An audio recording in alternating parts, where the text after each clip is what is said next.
I buy mosquito barrier from Amazon that is 99% garlic, and you spray it on your lawn and bushes. It works on mosquitoes. Hi, everyone. Welcome to our weekly conversation with one of Dr. Ruth Roberts' holistic pet health coaches. I'm Delora DeVore. I am sitting in for Dr. Ruth today, so you'll get some nuggets, not like you would with her, but Tania is going to share so much great information with us today. She's a recent graduate. We're so proud to have her with us, and she has so much experience to share with you, and we're just going to jump right in. Let me get my glasses on.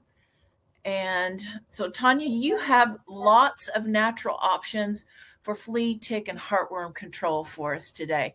Just jump right in and give us all the dirt. Sure, I'd love to. So really, I want to stress that diet is so important to this whole thing. You really want your pet to have a healthy immune system. Pets are less attractive to pests when they're fed a species-appropriate diet, one that's made of whole foods, not kibble. So you really want to start there. And then you want to think about protecting your pet, the yard, and your home. As I'm going through some of the alternatives that are out there, I'll say if it's which one of those it is. Essential oils are very useful in this circumstance. They have a lot of other uses too, but certainly for this one, we're relying heavily on them. So they have essential oil sprays, collar, shampoos, yard sprays. All of this stuff will help protect your pet. Some of the other things that you could try is an amber collar. Dr. Ruth has one on her site. Oh, that's not it. Here it is. Yeah, there it is. So that's an option. You could choose that, or a tick tag or an ultrasonic tag.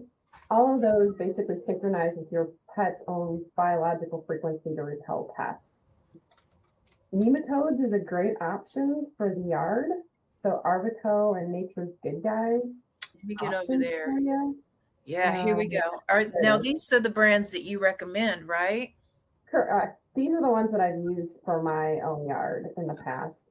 And you have to look at them to see what they actually attack. For me, I was looking for fleas and ticks. And so you actually have to go through each one of them to see. But the 3-pack basically gives you a wide range of options. And that's really what you want to do. You'll see in there somewhere, flea larvae, right? There it is. This is a natural way to get rid of pests that are in your soil. And then there's actually some of them that will attack above ground stages of certain pests. This is just a really good way to protect your yard. Yeah, and that's the other company that I've used. Their products are a little bit easier because their 3-pack actually comes all together and you don't have to segregate it out. Where Arbico, they give you 3 separate ones and then you have to take a little bit from each one, put it in the sprayer, attach it to the hose, and then spray your yard. Okay. And you need to apply it either at dusk or dawn, right before it's going to rain. So it penetrates the soil, essentially, is what you're doing. And there's certain temperatures that you need to apply it. You can't apply it in very hot weather or very cold weather. So there are some temperature considerations that you need to take into account. Excellent. And the reason why we're sharing these natural ways to control pests is because we want to keep the immune system strong. And in fact, if you have a pet that is not doing well health-wise, we have an FDA fact sheet here that warns folks against any of the pills, the Bravectos, and the pesticides that are ingested, because basically that just gets into the bloodstream and who knows what it's doing in there. And just be careful, because this product has neurologic reactions, muscle tremors, ataxia, seizures, and we just want to avoid that off the bat. So these are some fantastic recommendations, Tania. Pronounce your last name correctly, or did I? It's Bashase. Yeah. So a nice way of remembering it is if you go, what you say, Bashase. That was great for me. I'm sorry to interrupt there and take us off track. So let's keep going. I also wanted to show your website. I'm going to post this into our chat here, and you guys get to see the chat for just a sec. Let's see if I can drag this elsewhere. Oh, we got some comments too. Okay, cool. Okay, yeah. My website's still under development, so there's going to be some changes as we're moving along, but it still gives you a good idea. It allows you to contact me or send me an email so that you'll have that information. So Nice. thanks for posting that. Okay. Sorry to take you off track. Let's move on. We talked about the nematodes. What else you got for us? So cedar chips you can actually use in your yard.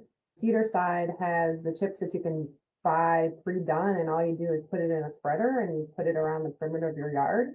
And so the idea is to repel pests from coming into your yard. People always talk about, oh, I have acreage, right? And it's hard to protect acreage. And I understand that, but there are things that you can do, to do the perimeter, or maybe think about your dogs and cats. Do they only go into a certain part of the yard? And maybe you protect that one, you focus there.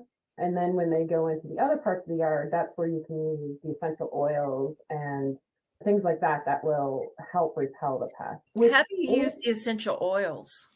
I'm sorry? How do you use the essential oils? It's actually a good question. There's a lot of essential oils that will repel pests, but it depends on your area, what works well for you. Neem oil is a good one for ticks, but there's cedar wood, peppermint, lemongrass, geranium, rosemary. There's all sorts of essential oil recipes out there. Dr. Becker has one that you can Google if you want to do it yourself, but I like to cheat. I go for the pre-done ones, and I like Wondercide.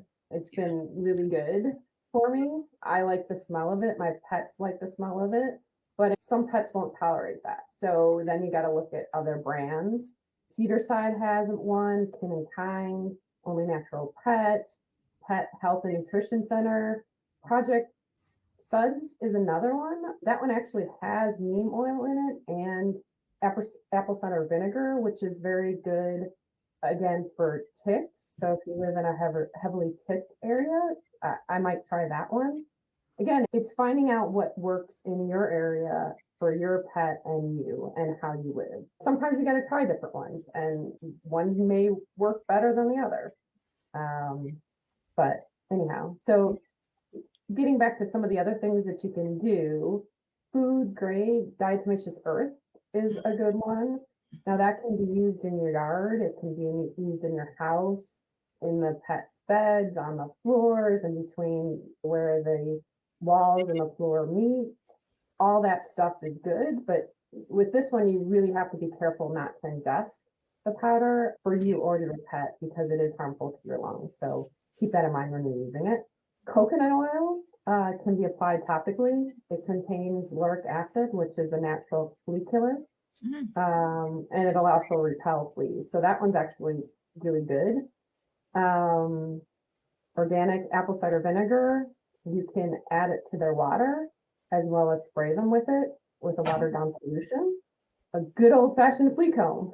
Right before your dogs come in the house or cat, just comb them down with the flea comb, and then make sure that anything you get off of it, put into a soapy solution, so you basically will kill the flea then. After you go for a walk, you can actually use a lint roller to roll yourself and your pets.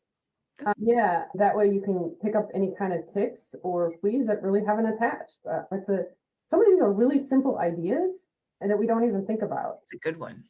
Yeah. Certain plants also repel fleas and ticks and even flies.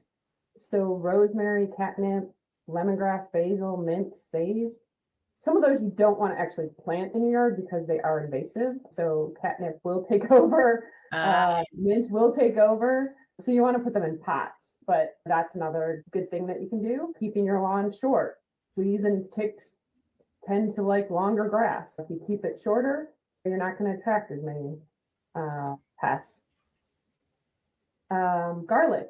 So you can use a garlic solution in your yard, on your lawn. You can actually, your pets can actually have garlic. I know that some people don't like it, and that's fine, but it is perfectly safe for them in the right amounts. Yes. And then when you think about fleas and ticks, you want to start some of this before before your season is, whatever season that is. So wherever they're, yeah, that one's the heartworm. Oh, shoot. That's okay. I can get there in a second. Okay. But Sorry. fix right or in the spring and summer and even into the fall, start thinking about this up in the Midwest, right? I really start to think about it when the weather starts to get warmer. May-ish is when I start to put some of these things into place for flea and ticks. Our room's a different story. We'll talk about that in a second, but just get ahead of it. Don't wait until it's here, looking you in the face, because you're not going to be able to protect your pet as well. Because some of this stuff does take time to either get used to their chemistry, or if you're giving them garlic or apple cider vinegar or some of these other things, it really has to adjust with their system and have a buildup before it's actually effective. So how long do you think I should wait? I should start before, say, it starts getting warmer? Is there certain degrees that you think, maybe in the 50s and maybe a couple of weeks before, should I start doing all these practices in my yard and the dog or cat?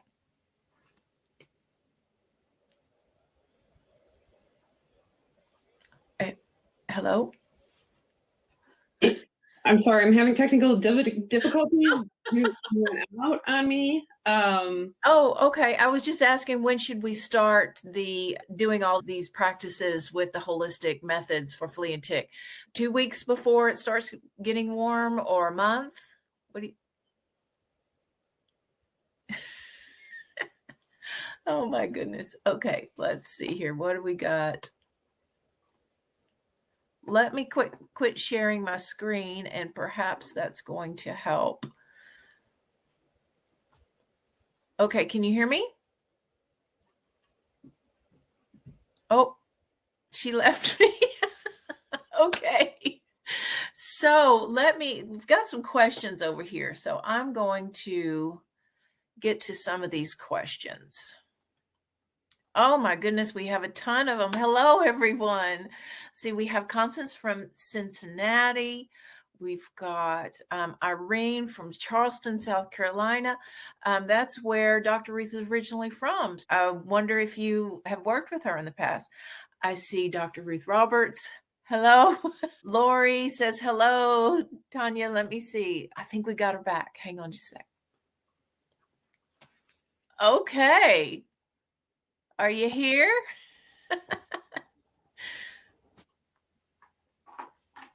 Can you hear me, Tania? Okay. So let's get back to some of the questions. Let's see. Rebecca says we put cedar sawdust on our yard and it gets rid of chiggers, fleas. Not sure about ticks. We buy it from the Amish lumber for $2 a garbage bag full. What a cool idea. That is awesome. I love all of these suggestions. I'm learning a bunch myself. How long? Oh, this is a great question that I don't know the answer to, Joanne. How long do the nematodes last in the yard? Oh, is that me? Okay. How long do the nematodes last in the yard? And oh, we lost her again.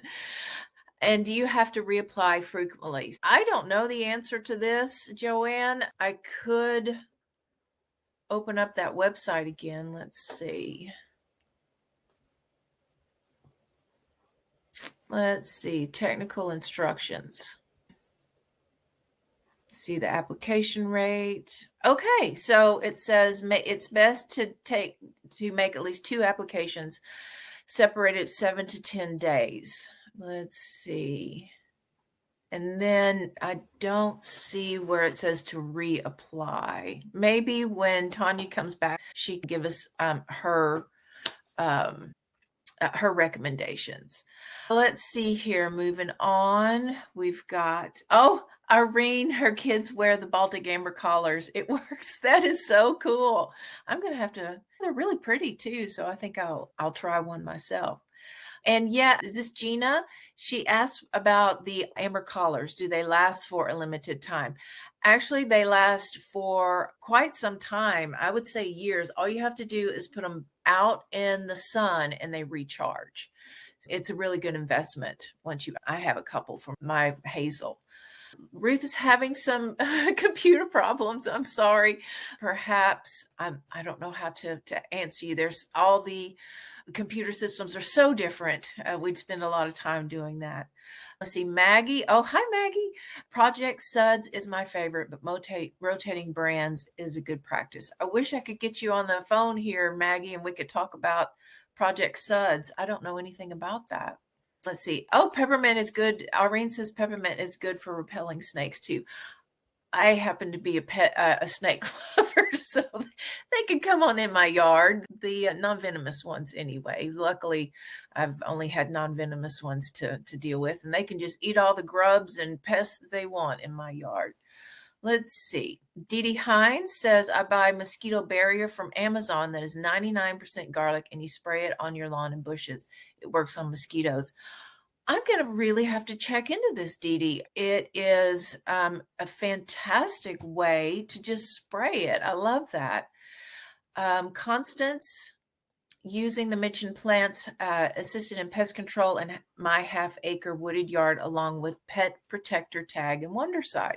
You guys are so smart, and I love how we learn from each other through these live events. I would have never thought of the peppermint or all these plants. It's fantastic. And Hazel she has a compromised immune system. I have a standard poodle, and I have to be very careful about what I give her. And I've got it's called Flea Be Gone, and it's like a noise emitter, but it's an energy system. And that is an interesting technology. I haven't used it on her yet to know for sure, but I'm super excited for summer for many reasons. Let's see here. I am wondering where Tania is. Oh my goodness. I was not prepared. I was thinking that she was going to tell you guys everything. So let me get to my questions and see if I can punt on this real quick. Okay. Let's see, where am I? This has been delightful. Oh my gosh. Okay. I can't find my questions either. I'm a little flustered. Y'all forgive me.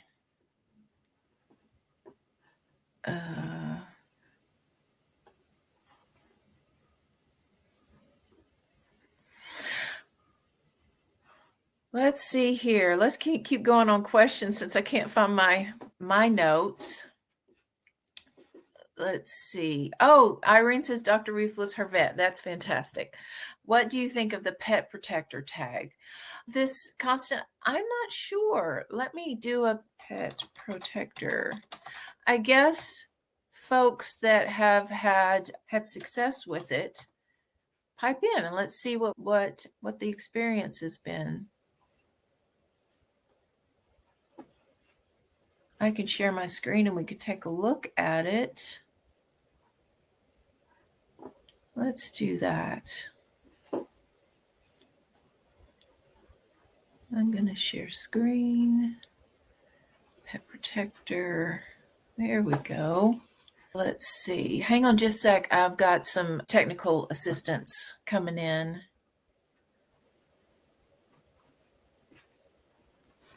Just a moment.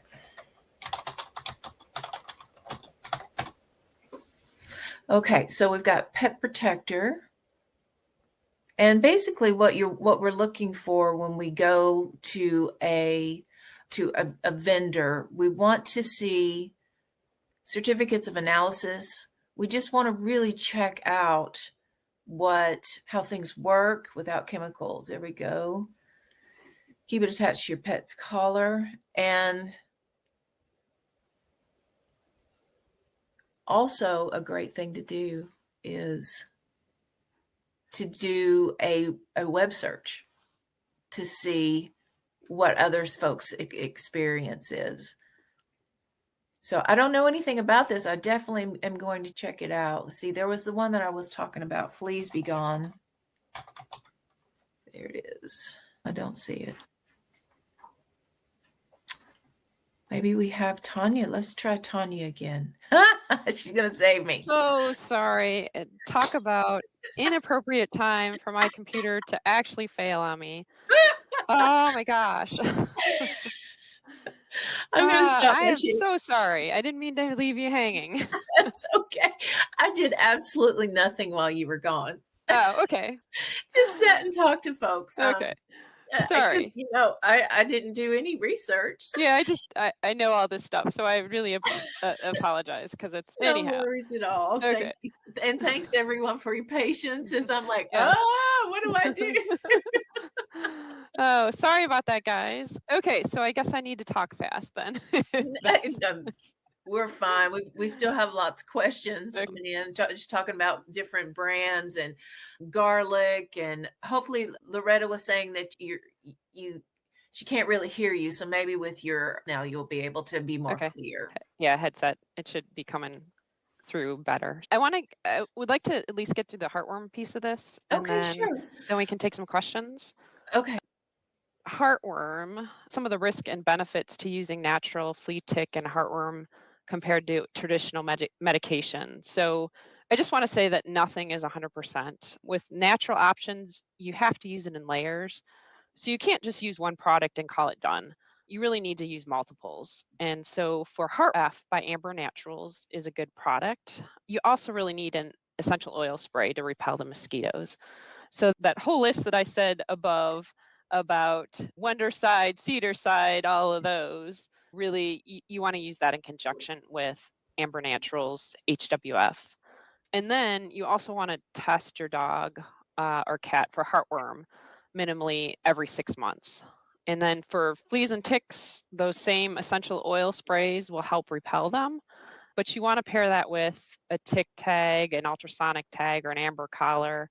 They also have essential oil collars that you can use, or you can put a couple drops of essential oils on a bandana to put around their neck. But again, test it with your dog. Make sure that they're okay with that particular essential oil. Don't just assume that they are. And then I said it before, you have to experiment with what works best. And so obviously you had mentioned it too about the natural benefit. Using natural products, the benefit is that you're not putting all those chemicals into their blood.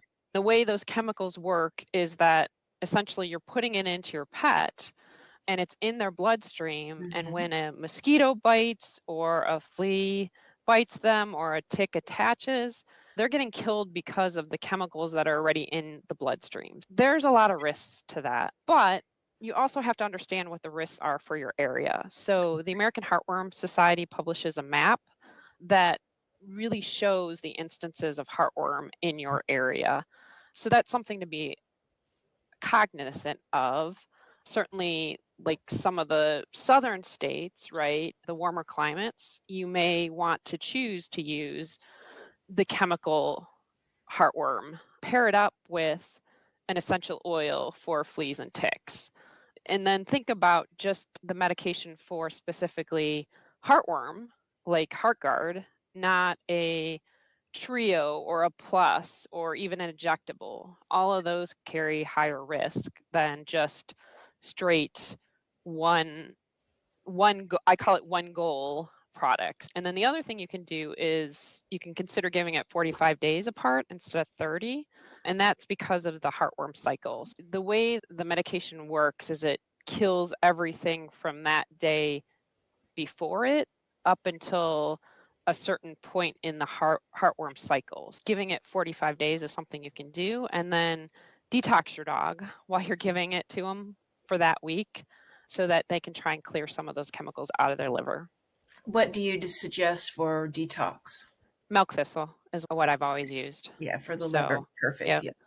Okay. And Dr. Ruth has a milk thistle that's on her website, but there's others out there. It's a human product that you can use on a dog. We always talk about products specifically for dogs and cats, but a lot of these things that we use for ourselves, we can actually use on our pets. We just have to make sure that we're using the right amounts. Yes. And obviously there are you can't use all of them, but some of them you can. The studies have shown that the dog microbiome is closer to humans than any other mammals. And they've been eating our food for 30, 40,000 years. So it makes sense. So it's really cool.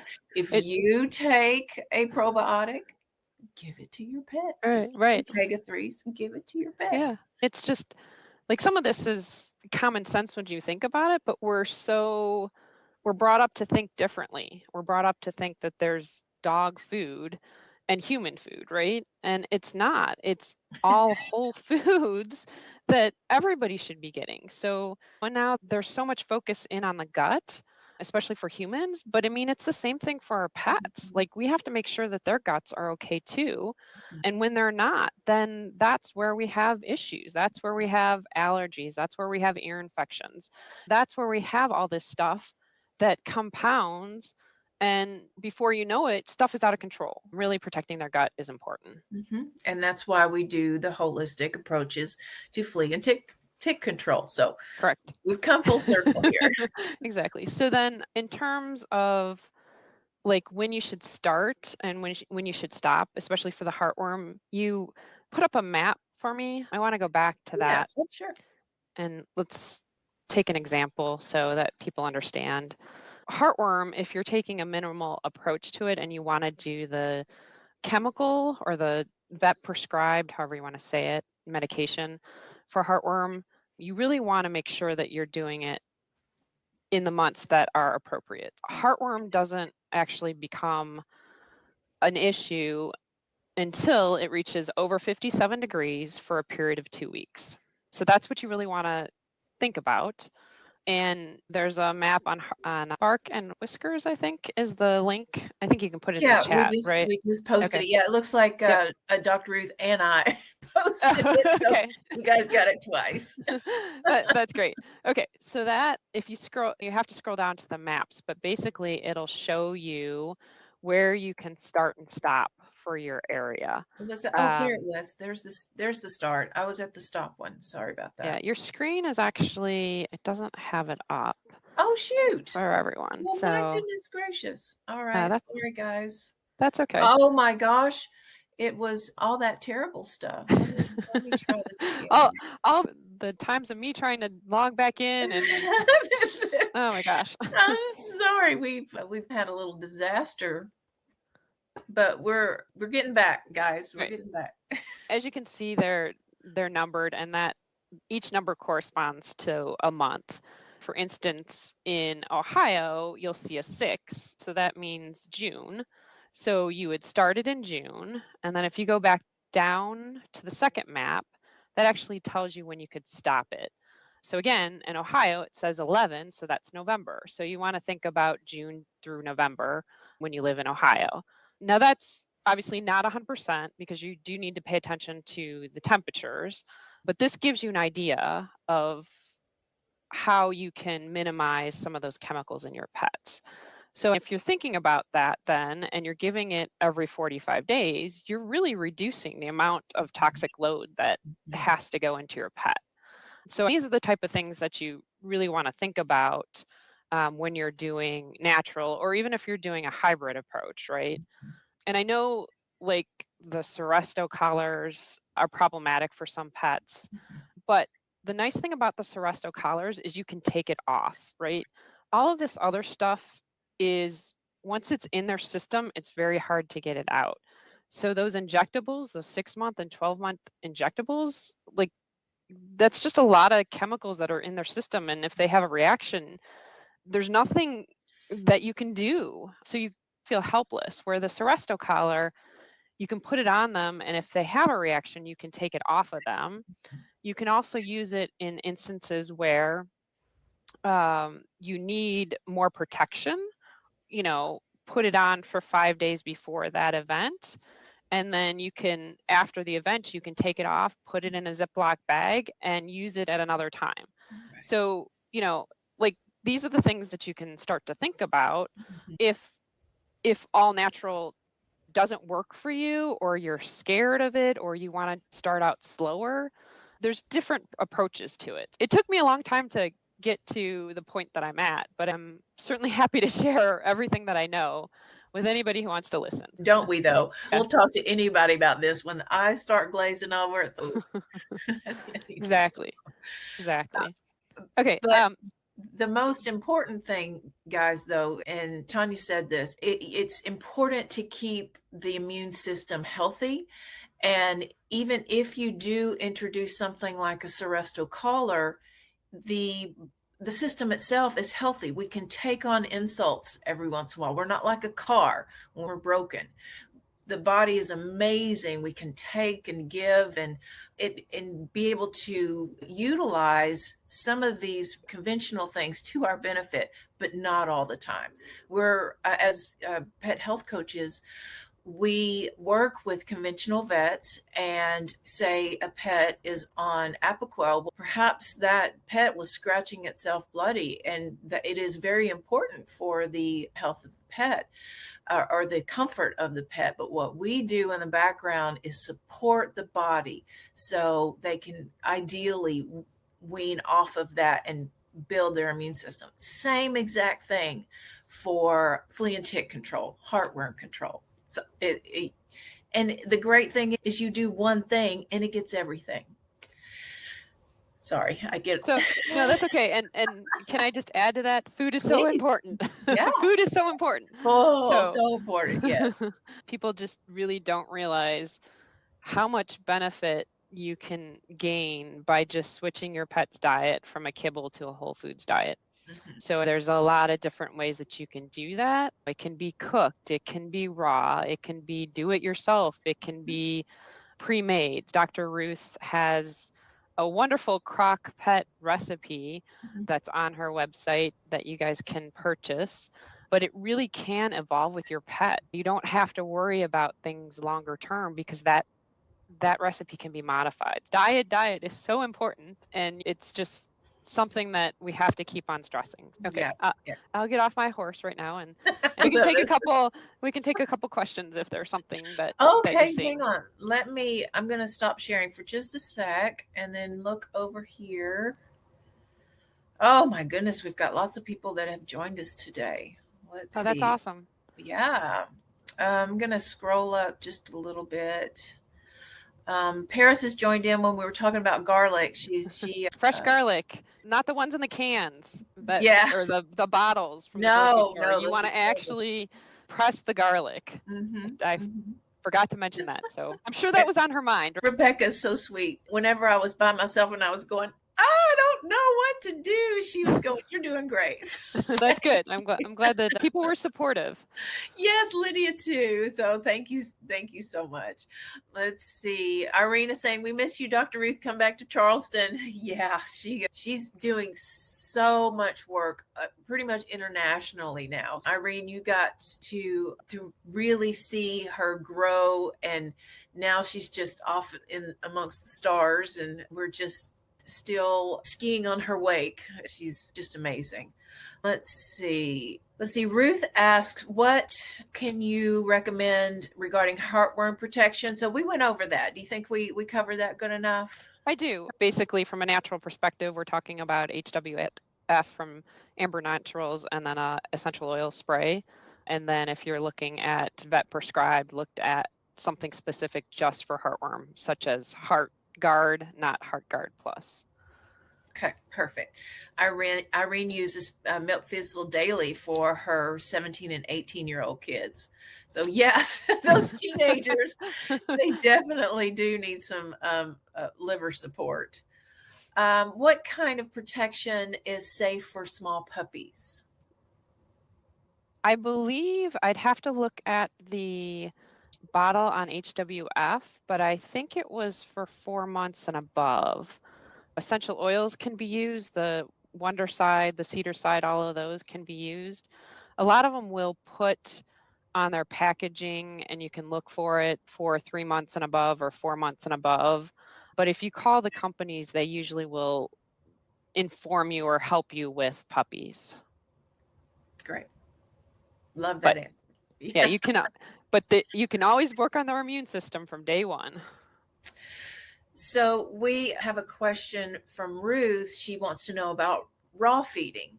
That is a question that you'll have to answer yourself, Ruth. What do you feel like that is going to be best for your pet? We usually recommend raw if you have a dog that is super healthy, but the cooked versions of food is more easily digested. So if you have a pet that is not doing well health wise, then we want to give them their digestive system a little boost to be able to absorb those nutrients a little better. What's your take on that, Tania? So I've been a raw feeder since 2017. My puppy at the time, he was turning 1, and he all of a sudden decided that he was not going to eat kibble. He almost was almost like he looked at me and said, "Blech, I'm not eating that crap." I can't. Yeah, no, I'm serious. It was like that sudden. So I had to start looking for alternatives, and I got to the raw alternative. But going through Dr. Ruth's course, I've definitely seen a benefit to cooked diets as well. My perspective is, as long as it's a whole foods diet, I don't care if it's raw or cooked.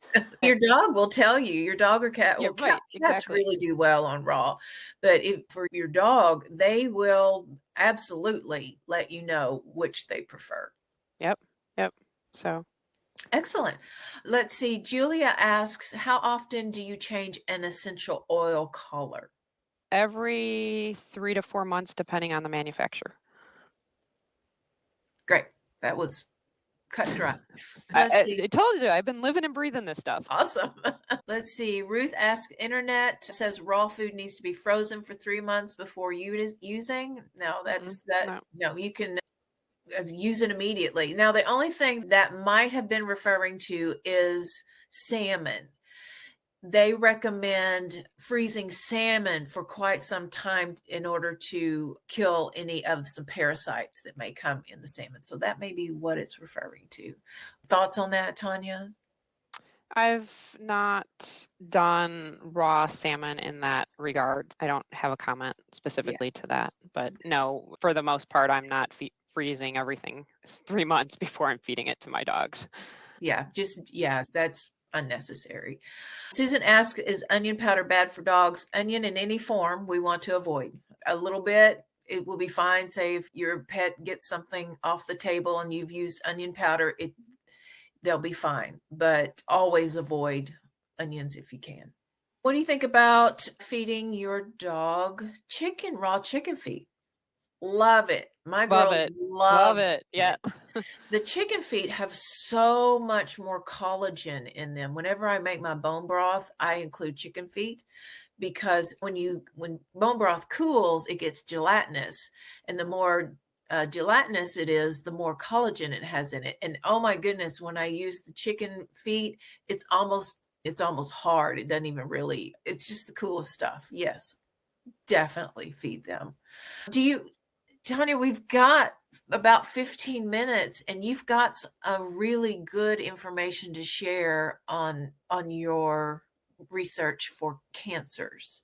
Do you want to switch gears and start talking about that, and then we can get back to some questions? Sure, absolutely. I have some personal experience when it comes to both seizures and hemangiosarcoma. So I'd like to at least share that with folks. Yeah, let's do it. Okay. So if you don't mind, I'll go through the seizure stuff first. Yeah, however you all do it. Yeah, so seizures, most times they can't actually get to the root of why a seizure happens. There's many things that can cause it: genetics, vaccines, toxins, flea, tick, and heartworm, traditional medications, herbicides, pesticides, pharmaceutical meds, liver, kidney disease, lower high blood sugar, electrolyte problems, head injury, brain tumors. This list is just large, and it's very hard to get to the bottom of it a lot of times. But what to do if your dog or cat has a seizure? First thing is to remain calm, and you want to clear out the area around them so they don't hurt themselves. Avoid touching their head. Don't put your hands in their mouth. And then you want to track how long the seizure lasts, because they can overheat. So if it continues more than 2 minutes, you want to turn on ceiling fans or place a portable fan near them. You can also soak a cloth in cold water and hold it to their paws. And then the thing that I found has been very helpful is to apply a ice pack, and you apply it at the base of the tail. You put a fist, and then you put the ice pack here. And that actually has been shown, and I've seen it, to reduce the length of the seizure. And then if you can actually catch it like right before the seizure, you can actually avoid the seizure completely. So yeah, that, and if you Google it, you'll find it, but if people don't know what to look for sometimes. I found that one to be very helpful. And then obviously just talking to your pet, reassuring them, making them feel safe in a very soft voice so they know that you're there. And then in terms of what you can do naturally, there's a lot of things that you can do naturally to help support a seizure dog. Here's another instance where I'll say diet. A whole food, low carb diet will help reduce inflammation to the brain, which is so important. You can also perform a food sensitivities test, which will be helpful in eliminating foods that your dog or cat might have a sensitivity towards. For instance, I did it, and my one dog had a sensitivity towards beef and pork. So I eliminated that from his diet, and that has helped significantly. High doses of omega-3s, I know you've already mentioned that, CBD oil, Chinese herbs, a good probiotic, liver support. Homeopathy is actually a very good one in this case. And then here's that full circle again. Make sure your pet isn't taking any oral flea, tick, or heartworm medications, because that is known to cause seizures. Yeah, and then the second thing I wanted to kind of mention was hemangiosarcoma. So I'll go on to that unless you think that there's a question. No, Okay.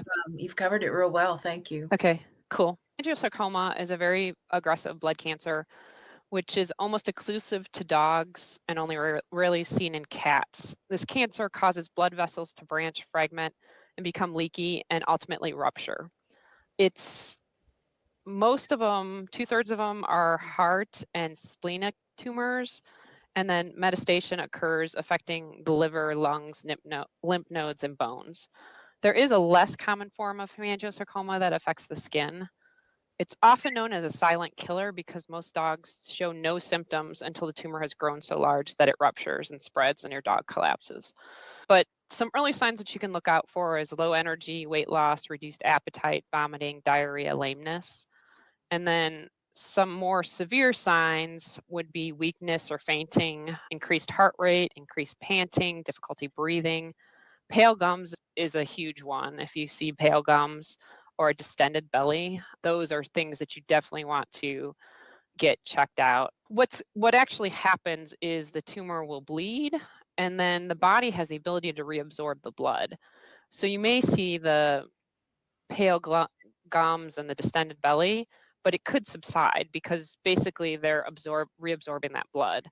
But if you see any of this, get help, go to your vet. Don't take any of that lightly, because the sooner you can get in and figure it out, the better your chances are. Ultrasounds can be used to try and detect the cancer early, but it's not always effective.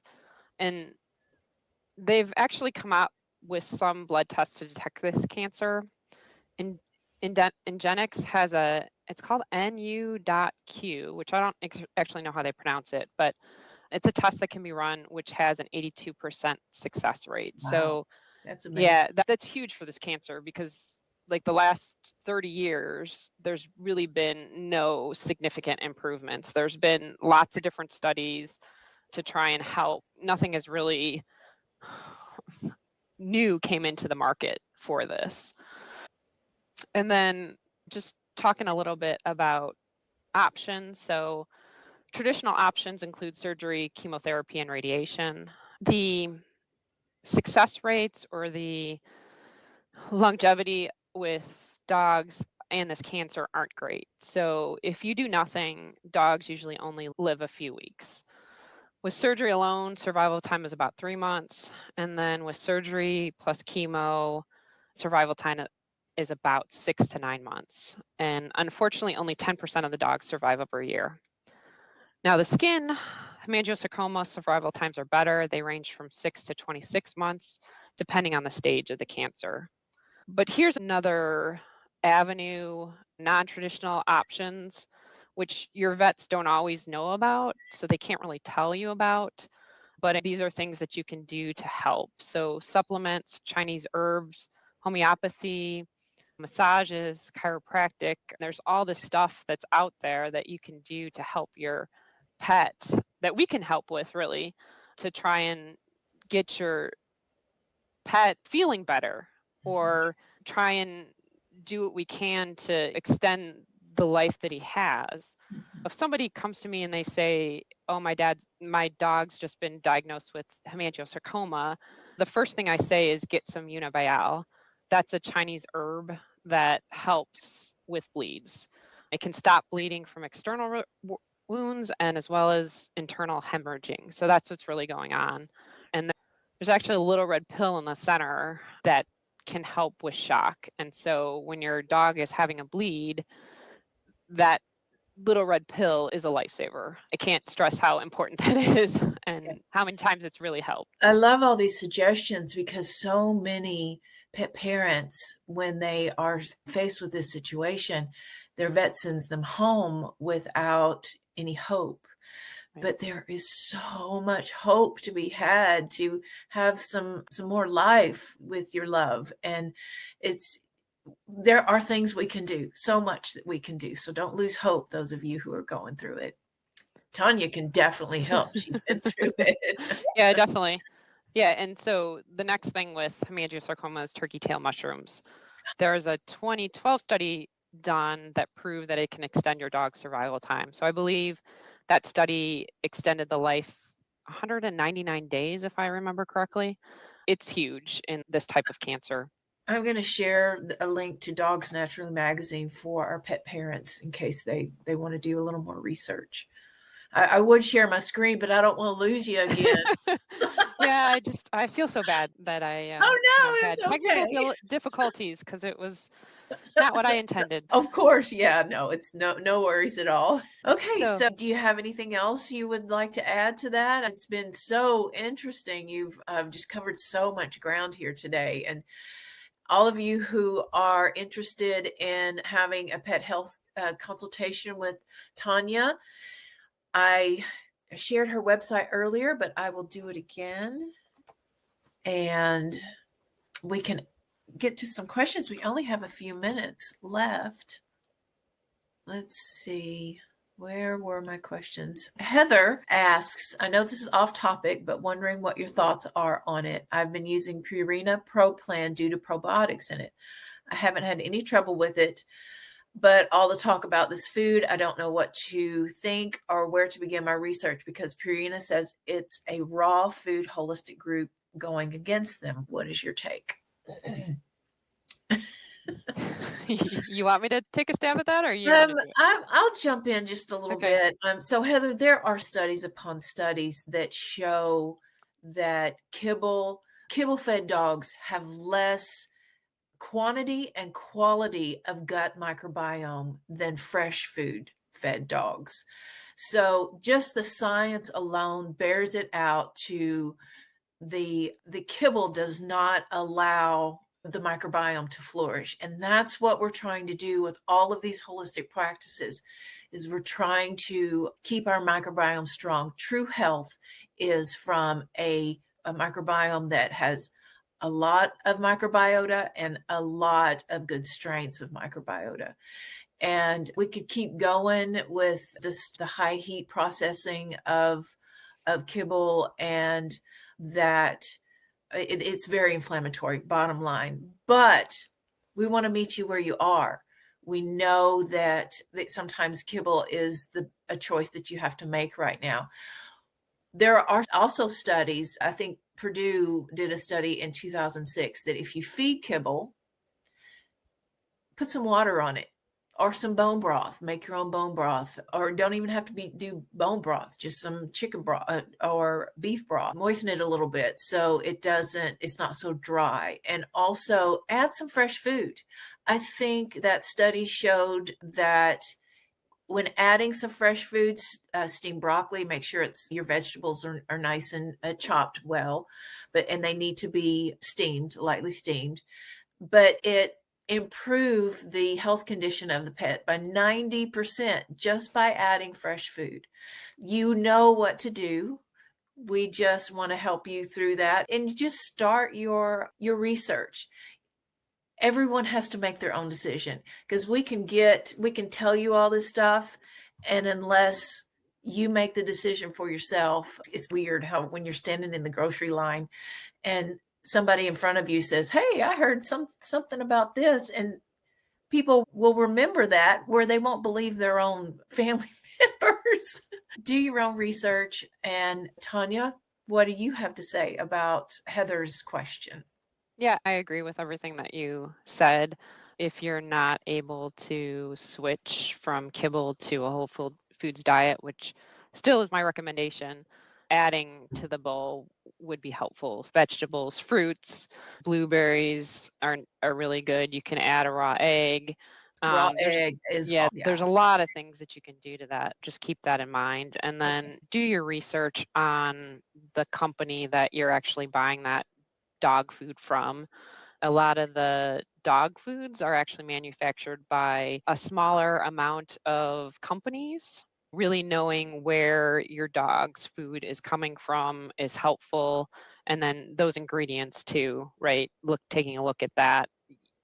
Your first ingredient should be a protein. It shouldn't be a meal of some sort, chicken meal, or, you know, any kind of something that says meal after it. You want to avoid that as best you can. Oh, we could absolutely spend a whole other hour on. I know. It's a loaded question, isn't it? So I was like, oh, Heather, maybe we'll have another call based on the different types of food. Maggie reminded me to ask you, do nematodes need to be reapplied often? Not often, but at least a couple of times a year. So I do it in the spring and I do it in the fall. And if you're in the south, you might actually want to apply it more, like maybe 4 times a year. So you just want to make sure that those nematodes are still alive so they can do their job. Great. We've got so many great comments coming in. So Amanda, who is one of our holistic health coach students, and she also has her own raw feeding business. So we have so many great people that have signed up for the course. She noted that the only other reason to freeze raw meats that you're going to use is for wild game. They need to be frozen for at least 30 days for the same reason, for the parasites and stuff. So makes total sense. Yep. Ruth is that. asked, yes, good point. Thank you. I didn't know that. So awesome. Thanks, Amanda. Ruth asked, do you think the increase in cancer is related to most dogs being over vaccinated? In my opinion, Ruth, it is just an overburden of toxic load.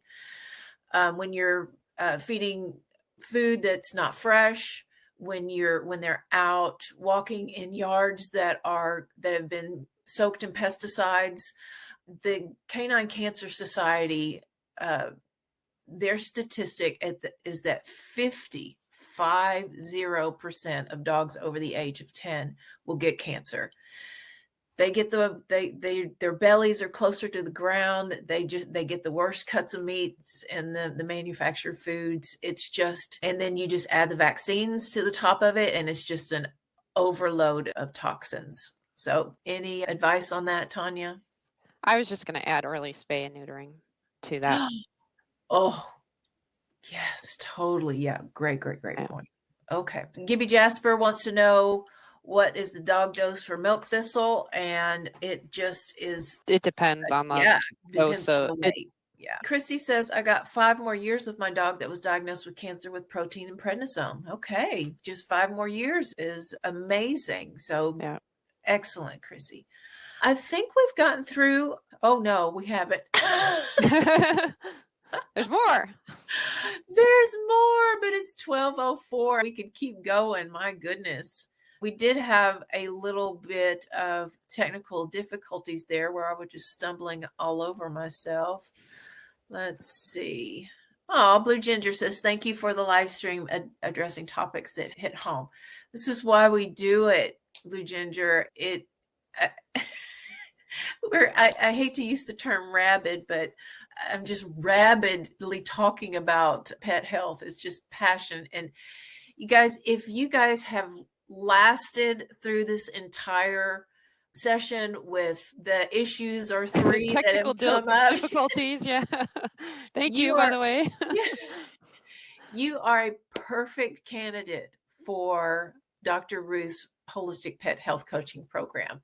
We have a 4-month track and we have a 12-month track. So if your life is super, super busy, you can do it in 12 months and it's life-changing. Wouldn't you say, Tania? Yeah, it is. And you can work at your own pace too. I did the class in about 7 weeks. I was able to work at it a little bit quicker. But I mean, it's something that you can do at your own pace if you need a little bit more time or you want to go faster. But it is so informative. Part of what I was going to say, why we do things like this, is to just get information out there. People don't know where to look. When the vets don't always have a chance to do some of this research.